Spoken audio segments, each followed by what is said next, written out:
wasn't like it was a big pot party. And there was like a few people that sparked up. That night was particularly busy, so there were a few circles of people that were smoking a bowl when they came in, but it was about beer and music. But we were loose about it, and we figured, someday they're going to make us stop this, and they did.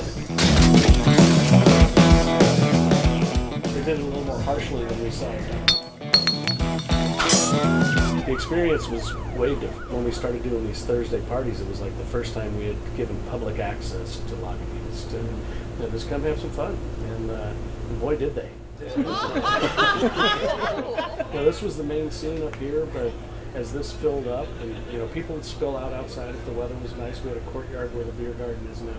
People would just go out and spread out a blanket, play backgammon, play cards, drink a beer, smoke a joint maybe, It's like it was fun. I could tell that it was the parties, it was starting to grow. It was like word was getting out. We wanted to advertise the bands more than the parties. Mm-hmm.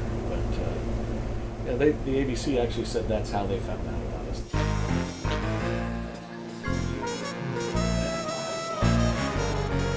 They scoping you out. I didn't know. Yeah, it was all planned. When he walked by the bottling line and he asked the bottling line guys to sell him weed, none of them freaked out. Oh man, here, I'll just give you some. I mostly recall the woman that broke in on Robin because she had adult braces, and they always sat right down here at the end of the bar, probably so they could keep an eye on everything that was going on. I remember Chris pointing out the guy the week before, like, yeah, keep an eye on that guy. The guy just had one brown sugar. He comes back up and acting like he's all fucked up. You're all right, man. Here's some water. And he goes, so I was watching the guy, and all of a sudden he's acting normal again. I'm like, huh. So this friend of mine came up and he goes, here's a bit of the green for St. Paddy's Day, my friend. He had this sushi roll. He pulled the paper out, lay it in the sushi roller, and 1/8 ounce of weed. And he goes zip, and he'd have this joint that was a little smaller around than a dime, and perfect. I could talk about that. And there was a small group of us just circled up, standing there, and Ron whips out this big, fat joint.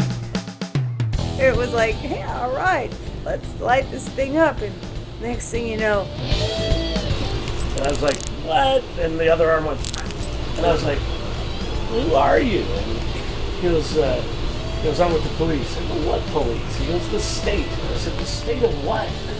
He goes, that's when he reached in and grabbed the badge out of his shirt, and he's like, I'm ABC. And I was like, fuck, I knew your jean jacket was way too new. all these people are like surrounding us. It just happened in an instant. I actually was on a bus, and my phone rings, and it's one of my employees, and he's whispering, and he goes, "Where are you?" I go, "Just down the street." "Why?" "You need to get here." "Why? What's going on?" "There's cops everywhere." "There's cops everywhere." No. Linda Bush is in cuffs. I'll be right there. Step on it, bus driver. They must have brought in every police officer in Petaluma to just bust Lagunitas that day. It was crazy. It was like being in a movie. Cars blocking the road, cars blocking the driveway, cars in the yard. I mean, it was almost like they were coming in with riot gear. I'm sitting with the owner's wife, and we're like, who's coming in here? Because we worked there, and no one was supposed to be in there. And this woman comes in, and she just kind of barrels in, and she rips open her coat, and she's got this big, badge, and she said, "With the ABC, we're shutting down your party." As an industry, really, we like the ABC.